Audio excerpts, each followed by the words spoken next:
तो दोस्तों, आज मैं आप लोगों के लिए हाल ही में तमिल लैंग्वेज में रिलीज हुई मूवी, एक बहुत ही जबरदस्त क्राइम सस्पेंस थ्रिलर मूवी को लेकर आया हूं, जिसका नाम है अस्त्रम। तो चलिए बिना समय गवाए इस मूवी की स्टोरी को स्टार्ट करते हैं।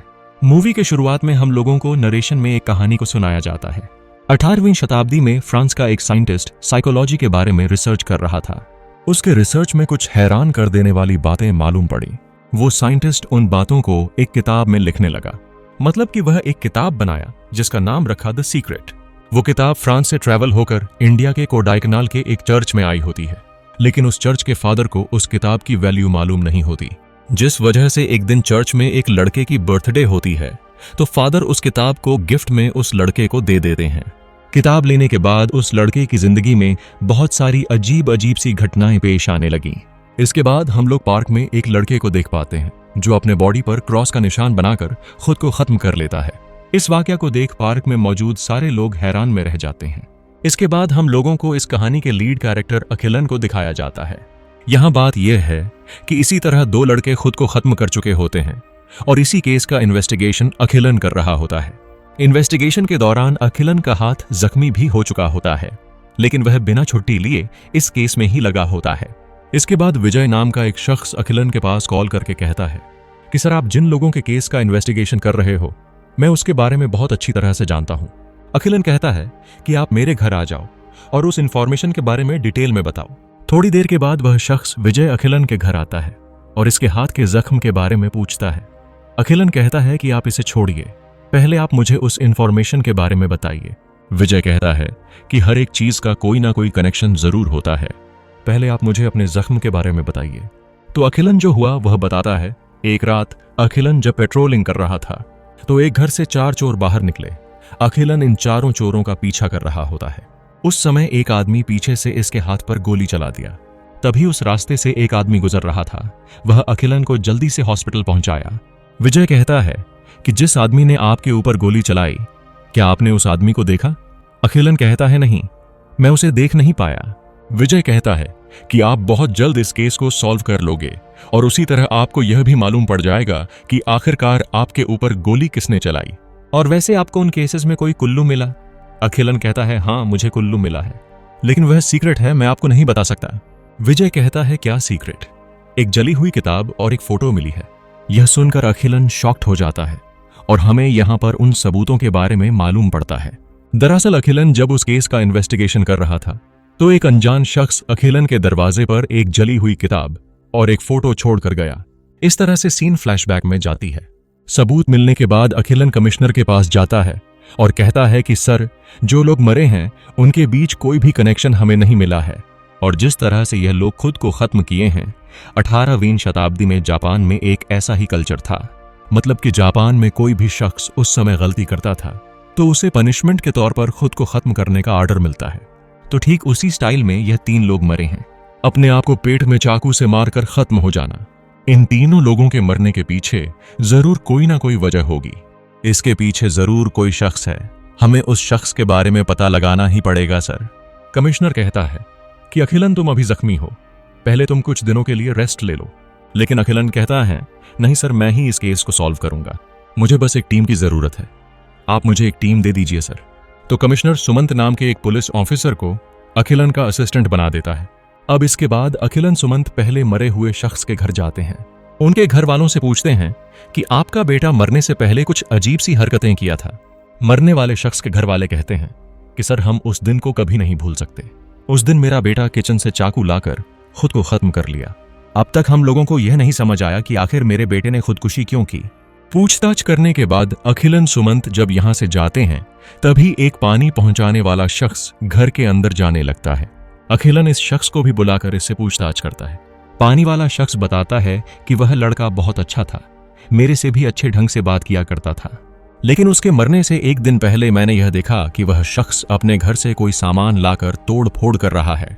अखिलन जब वहां जाता है जहां पर उसने तोड़ फोड़ किया था तो देखता है कि एक फोटो है, लेकिन यह फोटो क्लियर नहीं है।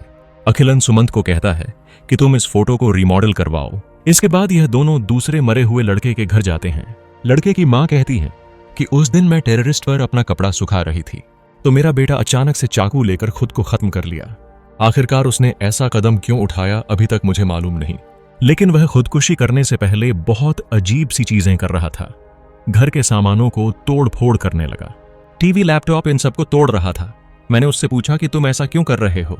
मेरा बेटा बोला कि मुझे यह सब कुछ पसंद नहीं। इसके बाद अखिलन सुमंत जब घर से बाहर आते हैं तो सुमंत कहता है कि सर, मरने से पहले यह दो शख्स अपने घर की कोई ना कोई चीजों को तोड़ रहे थे। आखिरकार उन लोगों ने ऐसा क्यों किया?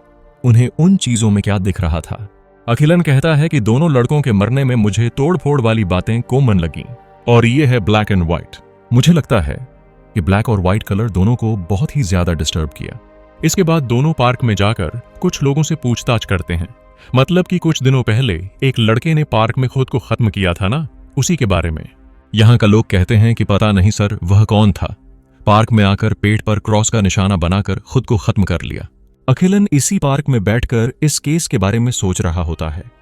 तभी यहाँ कुछ बच्चों को खेलते देख दुखी होता है, क्योंकि अखिलन लव मैरिज की थी।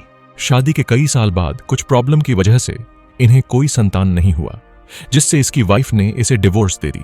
इधर सुमंत सीसीटीवी कैमरे से उस मरने वाले लड़के के बारे में पता करके अखिलन को बताता है, तो दोनों उस लड़के के घर पर जाते हैं।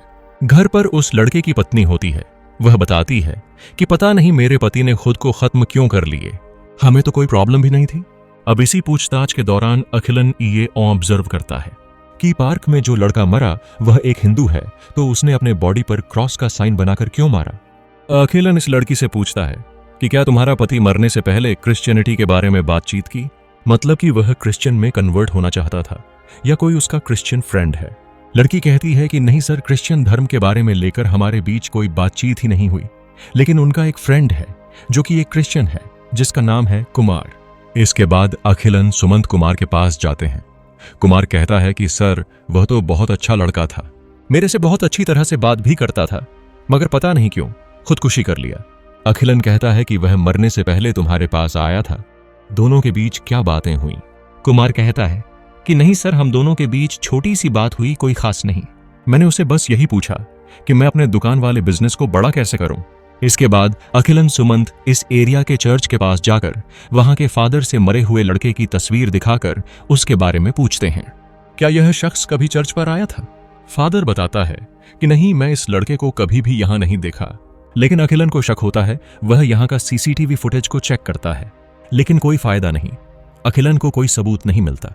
इसके बाद अखिलन बस यही सोच रहा होता है कि यह तीनों शख्स एक दूसरे को नहीं जानते, मगर पता नहीं क्यों तीनों एक ही स्टाइल में खुदकुशी क्यों की। इसी दौरान सुमंत अखिलन को कहता है कि सर, आपने उस फोटो को रीमॉडल करवाने के लिए दिया था ना। सुमंत कहता है कि मैं एक आर्टिस्ट को बुलाकर उस फोटो को रिकवर करवाया, तो मालूम पड़ा कि वह तस्वीर का शख्स कोई और नहीं, चेस चैंपियन विश्वनाथ आनंद है। अब यह वाकया सुन अखिलन के दिमाग में एक बात क्लिक आती है कि इन तीनों लोगों को ब्लैक एंड व्हाइट से नफरत थी। ब्लैक एंड व्हाइट का मतलब कि चेस भी तो ब्लैक और व्हाइट ही होता है। इसी दौरान अखिलन उस जली हुई किताब को भी याद करता है कि मुझे वह किताब भी मिली थी। उस किताब के पहला पन्ना पर चेस शब्द लिखा था। तो अब अखिलन मरे हुए उन तीन लोगों के परिवार के पास कॉल करके पूछता है कि क्या आपका बेटा चेस गेम को जानता था। तीनों फैमिली वालों के यहां से बस यही जवाब मिलता है कि हाँ सर, हमारा बेटा चेस खेला करता था। अब अखिलन को यह बात तो क्लियर हो जाती है कि तीनों की मौत चेस गेम की वजह से ही हुई है, लेकिन इसके पीछे जरूर कोई मास्टरमाइंड शख्स बैठा है। अब कहानी प्रेजेंट टाइम में आती है, जहां अखिलन यह सारी बातें विजय को बता रहा होता है। विजय कहता है, सर, आपने इस केस को तो ऑलमोस्ट सॉल्व कर ही लिए। अखिलन कहता है, मुझे तो ऐसा नहीं लग रहा। विजय बोलता है कि सर, कुछ दिनों के बाद यह केस अपने आखिरी चरण पर आएगा। इस तरह से वह अखिलन को और भी सारी बातें बताता है। कोडाइकनाल में एक अमीर शख्स रहता था जिसका नाम था जेम्स। इसके दो बेटे थे। बड़े बेटे का नाम था मार्टिन और इसे चेस गेम खेलना बहुत पसंद था। इसे ब्लैक कलर भी बहुत पसंद था। मार्टिन हर बार चेस गेम में जीता करता था। एक दिन मार्टिन अपने छोटे भाई से चेस गेम में हार जाता है। इस हार को मार्टिन बर्दाश्त नहीं कर पाता और गुस्से में आकर अपने भाई को जान से खत्म कर देता है। रातों रात अपने भाई की डेथ बॉडी को पहाड़ी पर ले जाकर फेंक देता है। मार्टिन ठान लेता है कि जो कोई भी मुझे चेस गेम में हराएगा, मैं उसे जान से खत्म कर दूंगा। लेकिन मार्टिन हर किसी को खुद से मार नहीं सकता, इसीलिए उसने एक ऐसा मेथड ढूंढना शुरू किया जिससे वह शख्स खुद को ही खत्म कर ले। एक दिन मार्टिन ने किताब को पढ़ा जिसमें कहानी लिखी हुई थी। कि 18वीं शताब्दी में जब जापान का राजा एक सैनिक से चेस गेम खेल रहा था तो वह हार गया, तो वह अपने ही सैनिक से हार जाता है। राजा इसी सोच में डूब जाता है कि अगर प्रजा को मालूम पड़ेगी कि मैं एक सैनिक से हार गया तो मेरी क्या इज्जत रह जाएगी। इसलिए उसने सैनिक को आदेश दिया कि तुम खुद को खत्म कर लो। सैनिक जब खुदकुशी करता है तो प्रजा लोग यही सोच रहे होते हैं कि जरूर इसने राजा से गद्दारी की होगी, इसीलिए इसे मृत्यु दंड मिला। मार्टिन भी यही सोच रहा होता है कि जो कोई भी मुझे चेस गेम में हराएगा मैं उसका खुदकुशी करवा दूंगा। इसी के लिए वह कुछ स्पेशल चीजों को सीखने लगता है। प्रेजेंट टाइम पर विजय अखिलन को यही बता रहा होता है कि सर, उन तीनों का मरने का वजह वही है। अखिलन कहता है कि इस सब के बारे में तुम कैसे जानते हो? विजय कहता है सर, यह तो आपको ही मालूम करना पड़ेगा। और एक और बात यह है कि थोड़ी देर के बाद मार्टिन का भाई भी मरने वाला है। इस तरह से वह अपने जेब से चाकू निकालता है। तभी अखिलन के घर के बाहर एक अनजान शख्स आता है। जब वह घर के अंदर आता है तो विजय चाकू से खुद को खत्म कर लेता है।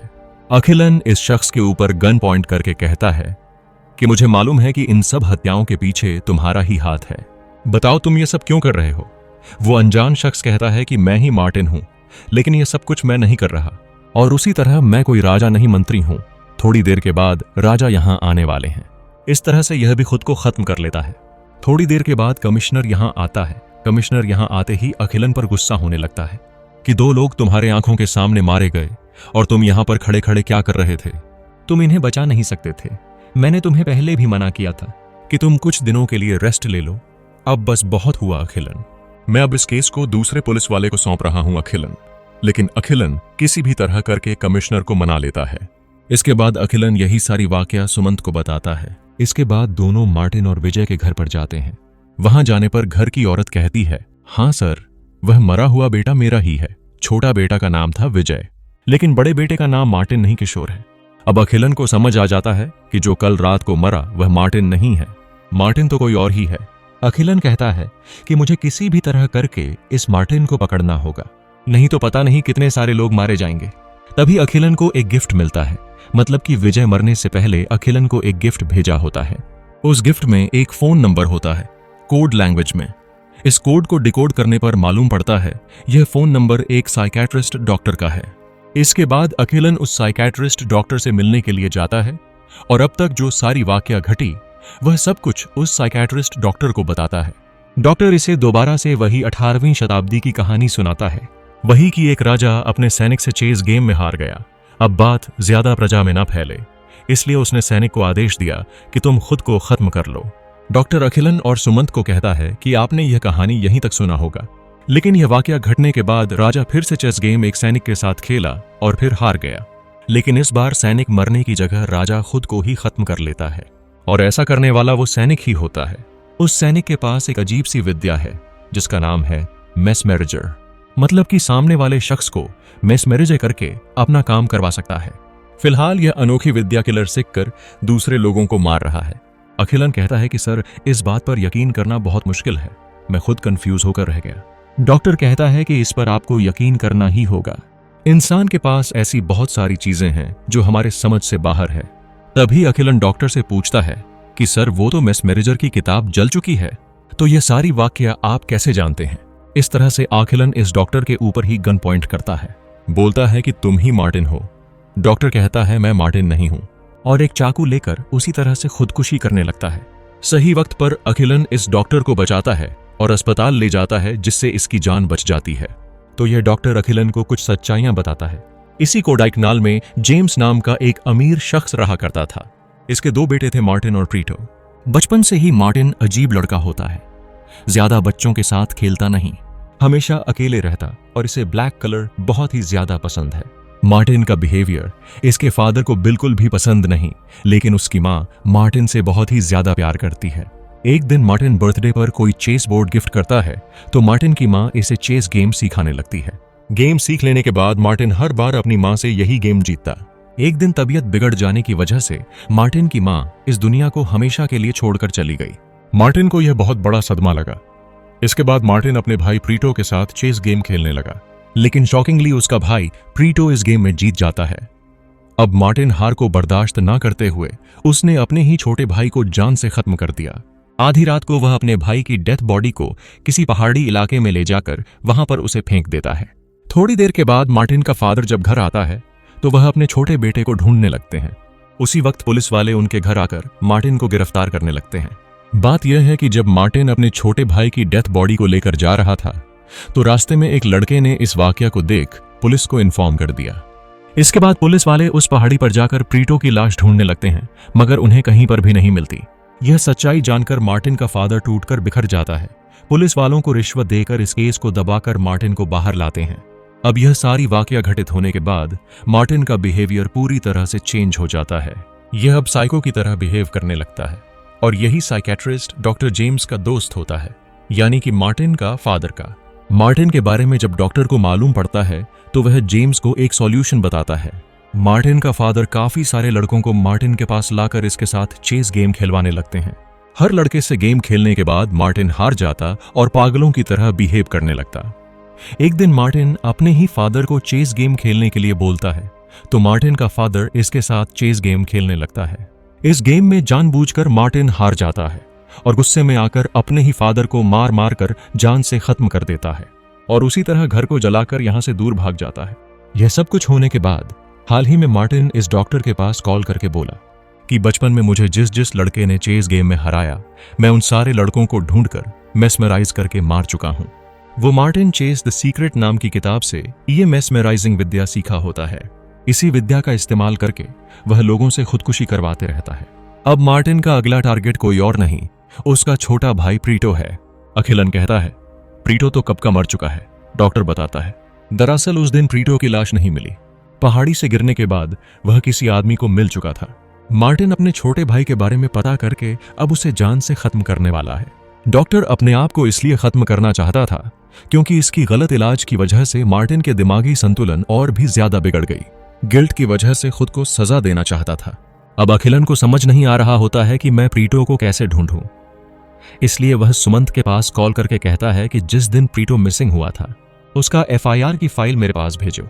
थोड़ी देर के बाद अखिलन इस एफआईआर फाइल में ये नोटिस करता है कि उस प्रीटो की गर्दन के पास एक छोटा सा मार्क होता है। अखिलन अब सोचने लगता है कि मैं हाल ही में ऐसा ही मार्क किसी के गर्दन पर देखा था। तब जाकर इसे याद आता है कि मैंने सुमंत के गले पर देखा था। मतलब कि मार्टिन का छोटा भाई कोई और नहीं सुमंत होता है। इधर मार्टिन सुमंत के घर पर आकर इसे मेस्मराइज करके इसका खुदकुशी करवाने लगता है तो सुमंत एक चाकू लेकर खुद को खत्म करने वाला होता है। तभी इसकी बीवी इसे रोकने की कोशिश करती है, लेकिन सुमंत अपनी बीवी की गला काटकर इसे खत्म कर देता है। जब दोबारा से खुद को खत्म करने वाला होता है तभी अखिलन आकर इसे बचा लेता है। अब यहां पर अखिलन और मार्टिन के बीच तगड़ी फाइट होती है। मार्टिन कहता है कि अखिलन में जानबूझकर तुम्हारे साथ यह गेम खेलना चाहता था और उस दिन अखिलन का जान बचाने वाला मार्टिन ही था। जिस दिन इसके हाथ में गोली लगी थी, मार्टिन के हार जाने की वजह से मार्टिन खुद को खत्म कर लेता है। अब यह सब कुछ होने के बाद अखिलन कमिश्नर को बुलाकर केस की सारी डिटेल्स के बारे में बताता है। कमिश्नर तो अखिलन की बातों पर यकीन ही नहीं करता कि दुनिया में ऐसी भी विद्या होती है। अखिलन सुमंत के पास जाता है और इस बारे में पूछता है कि उस मार्टिन ने तुम्हें क्या कहा कि तुम मेस्मराइज हो गए।